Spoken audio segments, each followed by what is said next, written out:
Bendito Deus, Pai querido, Pai santo que estás nos céus, graças nós te damos, meu Senhor. Estamos em tua presença, agradecidos a ti pela vida, pela salvação.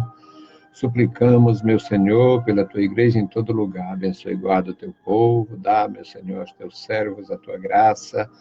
Nos dá, Senhor, também gratidão, que nós possamos, meu Senhor, te agradecer, te louvar, te engrandecer pelos livramentos, pelo teu socorro, Senhor, pela tua bondade para com todos nós. Em nome de Jesus te pedimos e te agradecemos. Amém. Saudamos a todos com a paz de nosso Senhor Jesus Cristo. Voltamos para apresentar o programa Glória ao Justo. Esta é a edição 1058, ano 21. E o tema de hoje, socorro e livramento. Socorro e livramento. O livramento é aquela atitude que alguém toma em defender outro por alguma razão. Às vezes indefesa, pessoas indefesas precisam de livramento, pessoas feridas precisam de livramento, pessoas fragilizadas precisam de auxílio, livramento, socorro. No que diz respeito às Escrituras, o nosso Deus, na sua bondade e fidelidade, nos encontrou prostrados. O homem, por melhor que sejam as suas intenções, por melhor que sejam as suas ideias, por mais capaz que seja de solucionar seus problemas e de alguma forma tentar demonstrar vigor, valor, ele é sempre um ser muito necessitado.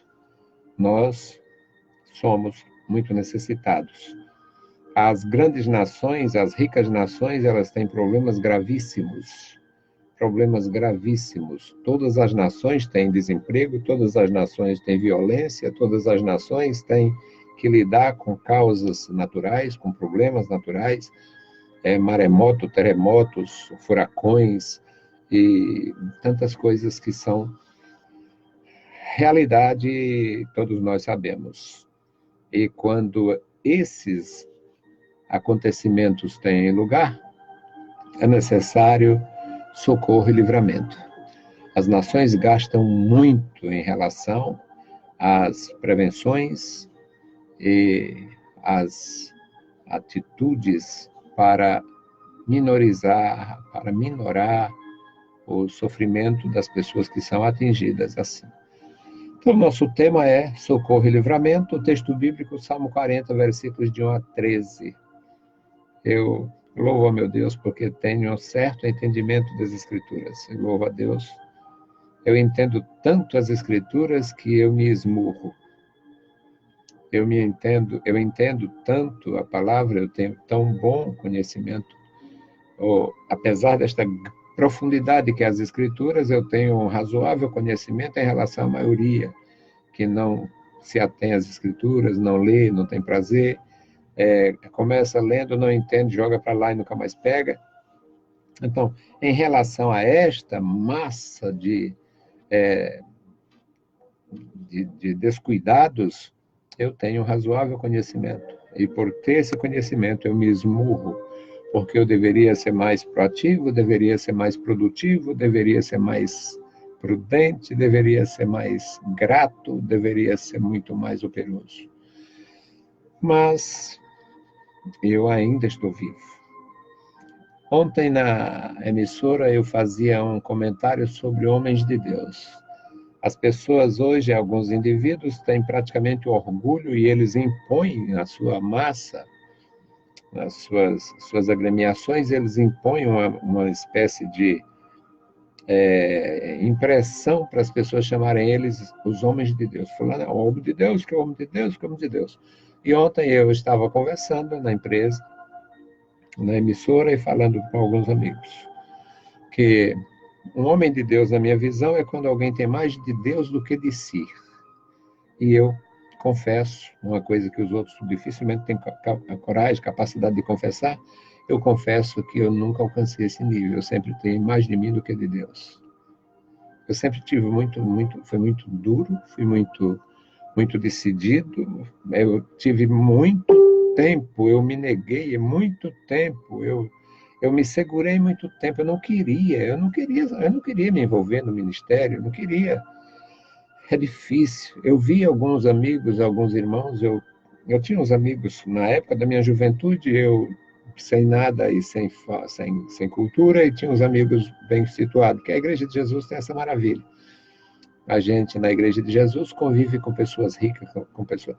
O negro convive com o branco, o rico convive com o pobre, e essa convivência motivada pelo Senhor fez com que eu tomasse conhecimento de muitas situações. Pessoas muito bem formadas culturalmente, com muito boa condição social, sendo praticamente espezinhada por quem não tinha nada e quem não sabia de nada. Aquilo me feria tanto, aquilo me ofendia tanto que eu dizia, não vou nunca sofrer por esse tipo de gente. Mas o nunca é uma palavra muito forte. É bom você ter cuidado quando disser, ou para não dizer.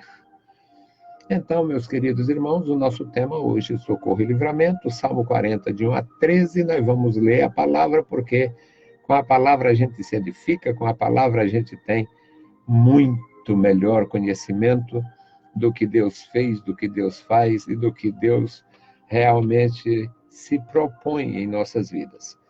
Salmo 40, versículo 1. Esperei com paciência no Senhor, ele se inclinou para mim e ouviu o meu clamor. Tirou-me do lago horrível, de um charco de lodo. Pôs os meus pés sobre uma rocha, firmou os meus passos. E pôs um novo cântico na minha boca, um hino ao nosso Deus. Muitos o verão e temerão e confiarão no Senhor. Bem-aventurado o homem que põe no Senhor a sua confiança e que não respeita os soberbos, nem os que se desviam para a mentira. Muitas são, Senhor meu Deus, as maravilhas que tens operado para conosco. E os teus pensamentos não se podem contar diante de ti. Se eu os quiser anunciar e falar deles, são mais do que o que se pode contar. Sacrifícios e ofertas não quisestes. As minhas orelhas furaste. Holocausto e expiação pelo pecado não reclamaste. Então disse, eis aqui venho, no rolo do livro está escrito de mim. Deleito-me em fazer a tua vontade, ó Deus meu. A tua lei está dentro do meu coração. Preguei a justiça na grande congregação. Eis que não retive os meus lábios, Senhor, tu o sabes.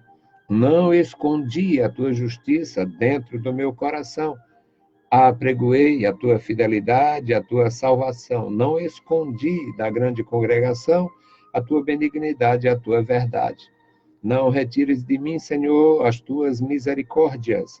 Guarda-me continuamente a tua benignidade e a tua verdade, porque males sem número me têm rodeado. As minhas iniquidades me prenderam, de modo que não posso olhar para cima. São mais numerosas do que os cabelos da minha cabeça. Assim, desfalece o meu coração. Digna-te, Senhor, livra-me, Senhor, apressa-te em meu auxílio. Bendito Deus, Pai querido, Senhor da glória, te louvamos pela tua palavra, te louvamos, meu Senhor, pela tua bondade, pela salvação em Cristo Jesus, pela comunhão com os nossos irmãos. Querido Pai, abençoa e guarda cada um, crianças, jovens e adultos, os anciãos na tua casa, os teus ministros, abençoa e guarda, meu Senhor, o teu povo. Em nome de Jesus te pedimos e te agradecemos. Amém. Meus queridos irmãos, este salmo, na verdade, para o nosso tema, socorro e livramento, é de uma grandeza incomum. Primeiro, fala da condição do ser humano. Nós precisamos ter paciência nas nossas provações, nas nossas lutas. Quando a gente já tem conhecimento de Deus e é cercado por problemas, é cercado por dificuldades, enfermidades ou qualquer outra provação, a sabedoria divina nos manda ter paciência. O salmista diz, esperei com paciência no Senhor, e ele se inclinou para mim e ouviu o meu clamor. não temos uma resposta automática muitas vezes. Nós, quando oramos, queremos que a resposta venha imediato, mas nem sempre é assim. Eu tenho uma vinculação com as Escrituras, gosto da sua leitura santa, me alimento com a palavra e também questiono muito a palavra. O nosso Deus chama os seus servos, elege os seus servos, dá missão aos seus servos e às vezes se cala por algum período. Deus fez promessas solenes a Abraão, mas Deus se calou em relação a Sara. Deus só veio falar que era Sara que seria a mãe do herdeiro da promessa, quando já estava na casa sem esperança, quando Sara já tinha quase 90 anos. Até então, Deus tinha falado da promessa. Deus tinha feito a promessa, tinha falado da herança, tinha falado do herdeiro, tinha falado da descendência. Mas não tinha dito que era Sara que seria mãe. Por isso, aquela precipitação de alugar ou de dar uma serva a Abraão, como se fosse uma barriga de aluguel, para ela ter o filho da promessa. O desastre que alguém ainda hoje atribui os árabes e tal, tem nada a ver. Esses árabes ainda tem nada a ver com Ismael. A grande maioria não sabe realmente a sua procedência. Os descendentes de Ismael eram os ismaelitas e não os árabes. Resultado, meus amados irmãos, é que é necessário ter paciência porque não sabemos a hora que Deus vai agir, a hora que Deus vai responder, a hora que Deus vai intervir, mesmo quando a gente ora. Esperei com paciência, esperei orando, esperei suplicando, esperei com paciência pelo Senhor, no Senhor, e Ele inclinou-se para mim e ouviu o meu clamor. Por quê? Porque eu esperei clamando, eu esperei orando, eu não esperei de costas, eu não esperei por acaso, eu esperei buscando. No versículo 2, aí fala da nossa posição, e esta posição, na grande maioria, alguém coloca como se fosse um lugar. É uma posição de bêbados, de drogados e tal, mas não é. Tirou-me de um lago horrível, de um charco de lodo, pôs os meus pés sobre uma rocha e firmou os meus passos. Esse lago horrível, ele era comum a todos nós. Uns estavam no lago da idolatria, uma maldição que não tem qualificação. É um culto maligno, uma maldição tão grande e algo tão violento pelo fato de colocar no lugar de Deus uma coisa que ele mesmo criou ou que alguém criou e ele acreditou. O lago horrível da idolatria, o lago horrível da invocação aos mortos no espiritismo, é kardecista ou não, porque o espiritismo do Allan Kardec é um espiritismo elitizado, um espiritismo qualificado, um espiritismo codificado. Mas o espiritismo é algo da idade da humanidade. O primeiro médium foi uma serpente lá no Jardim do Éden. O espiritismo é algo grandioso em termos de malignidade, não se refere apenas ao kardecismo. E neste lago horrível estavam os idólatras, estavam os espíritas, estava todo feiticeiro, estava todo imundo. Todos os imundos estavam aí, sem pensar nos drogados, sem pensar nos bêbados, porque foram vícios aprendidos depois. Tabagismo, embriaguez, essas coisas não começaram lá no princípio da humanidade. O homem, depois de seus grandes males, é que ele aprendeu a se drogar para suportar.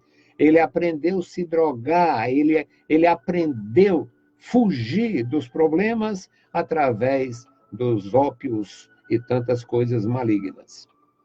Mas este lago horrível era o lago comum a todos.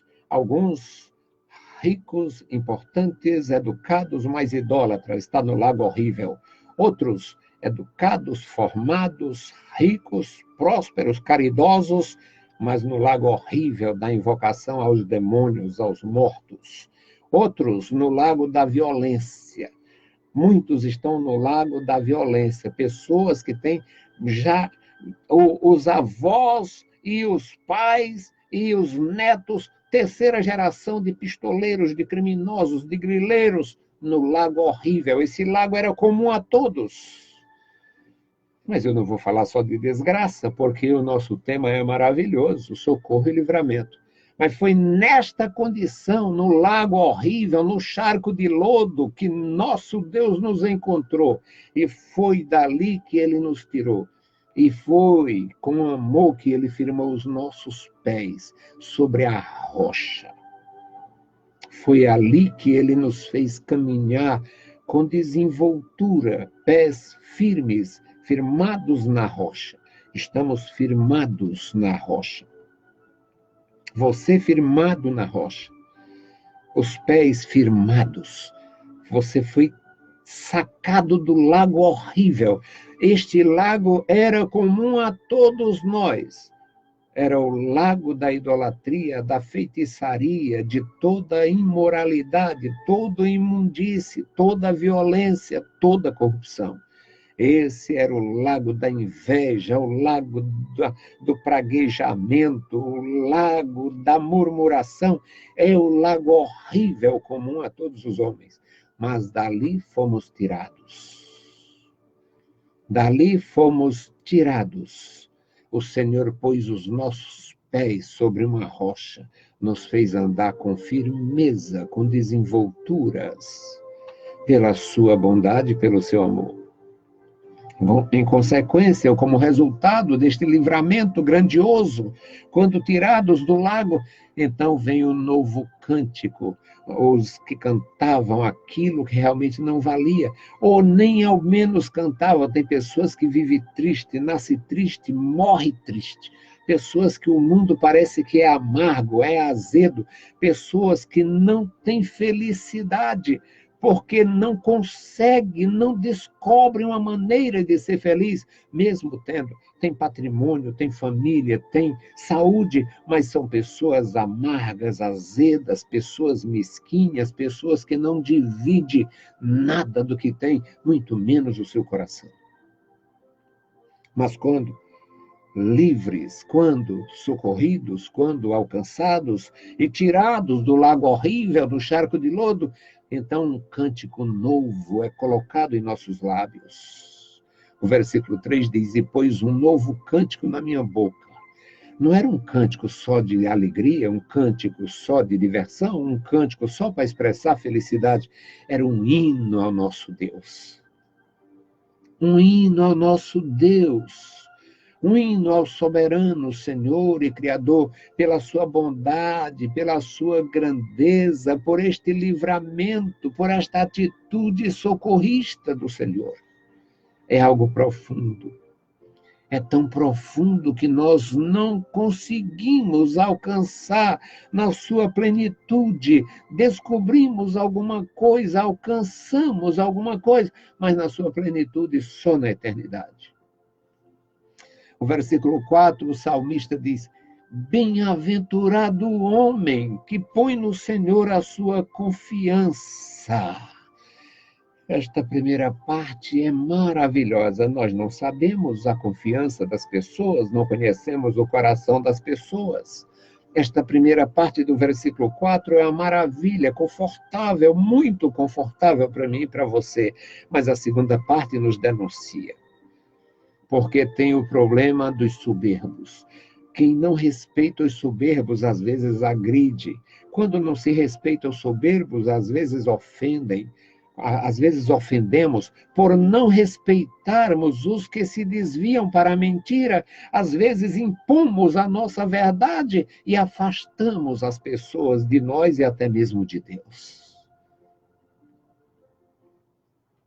Precisamos muita paciência, muita prudência, civilidade espiritual para, mesmo não respeitando os soberbos, mesmo não amando os que vivem na mentira, mas a gente não trabalhar, não criar um abismo entre nós, pelo contrário, construir uma ponte de confiança, uma ponte de respeito, de alguma forma, uma ponte de interesse pelo bem-estar dele ou dela.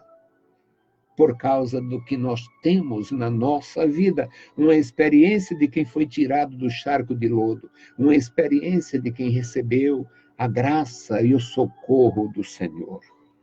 Meus queridos irmãos, é maravilhoso entender isto. É maravilhoso entender esta verdade, esta grandeza, é algo profundo.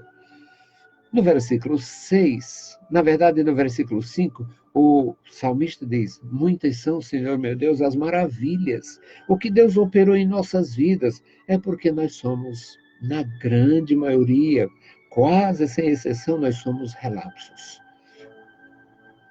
Nós somos descuidados. Às vezes a gente relaxa na fé e termina perdendo muito.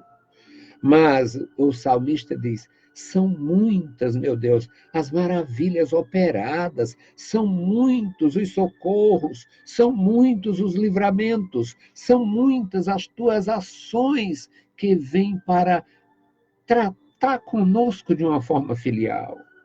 É algo profundo que nós não podemos contar. Falta habilidade, capacidade, tempo, falta oportunidade. Não dá para contar. Eu quisera, mas não dá para contar tudo. São tantas que não é possível contar. E no versículo 6 aí ele diz: sacrifícios maiores tu não pede. Sacrifícios maiores, ofertas maiores, um comprometimento maior, tu não cobras.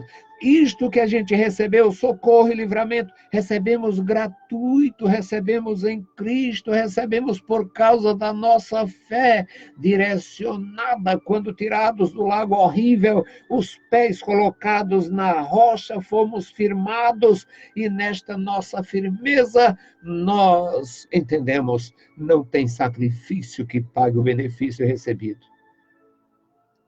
Dá para a gente lembrar do apóstolo Paulo, quando diz, falando sobre o amor, em 1 Coríntios, capítulo 13, ele diz: ainda que eu fizesse tudo, ainda que eu falasse as línguas dos homens e dos anjos, ainda que eu desse tudo que tenho aos pobres, ainda que o meu corpo fosse oferecido, e não tivesse o amor, e aquele amor não é simplesmente um philos, amor pelo próximo, não seria isto, e sim o amor de Deus, o amor de reconhecer este benefício, este sacrifício que nós não teríamos como jamais compensar a Deus.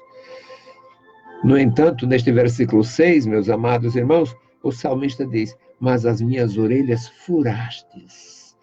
As versões modernas que eles estão mutilando a Bíblia propositadamente em nome de uma boa compreensão para vocês, eles mutilam as Escrituras.